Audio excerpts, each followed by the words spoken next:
รีไตรนี่ขยมสายไอกาสำลักเมื่อใต้ดวงจันทร์ลาเกิดไงหน้าขยมเมียนสนายอาโดดเกวิจิตรลบระบอกขยมรู้เนิมในไอกาหมกหน้าก็เคยแก่สไตล์เมียนสองสาตาขยมจิมนูแบบนาขยมมันล้อตะขมิ้นเนี่ยนาปรารถนาអង្គុយបនព្រះបនទេវតាខ្ញុំបានជួបស្នេហ៍ពិនរួចផុតពីភពដល់ឯការួចផុតពីភូមិដល់ងងឹនមិនចង់ពិបាកចិត្តមិនចង់នៅដេកអត់លិតព្រោះតែគ្មានស្នេហាព្រះច័ន្ទនៃសមុទ្រក៏មានអ្នកលួចលងស្នេហាស្លឹងមើលរូបតារាក៏គេមានគូរែត្រៀបត្រាចំណែកខ្ញុំឯកាគូប្រេងនៅឯណាហើយមួយក៏ទេវតាមិនបើកភ្នែក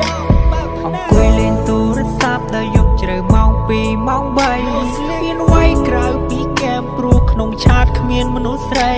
តែខ្ញុំធ្វើខុសអីនេះខ្ញុំខុសអី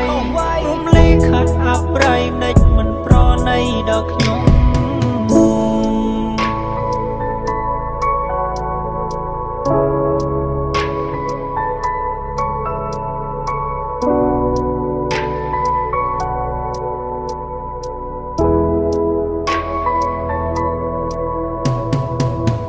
ខ្លាយទៅជាវស្សាបាស័យហោះហើរទាំងគូត្រកងចង់រស់នៅម្នាក់ឯងកណ្ដោយកណ្ដែងគ្មានគូសាសងលើណាជាប្រាប់ខ្ញុំផងលើណាទៅរកស្នេហ៍ពិតឲ្យខ្ញុំដូចចិត្តបានដូចពំនងខំស្រ័យសួរមេឃក៏មេឃមិនតបខំស្រ័យសួរដីក៏ដីមិនឆ្លើយរយប់ដេកយំម្នាក់ឯងកណ្ដោយកណ្ដែងទឹកភ្នែកចុះខ្នើយឲ្យបេះដូងខ្ញុំឲ្យពេលណាលើកលែងឲ្យខ្ញុំបានជួបស្នេហាបើសិនជាអាចខ្ញុំមានអំណាចមានឥទ្ធិពលខ្លាំងក្លាចង់ហោះឲ្យផុតពីភពផែនដីរួចហើយទៅជួបនឹងទេវតារួចហើយខ្ញុំសួរលោកថា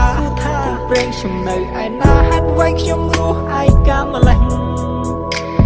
នៅលើលោកនេះអ្នកណាជាអ្នកគ្រប់គ្រងព្រំលិខិតលោកនេះគ្មានយុទ្ធ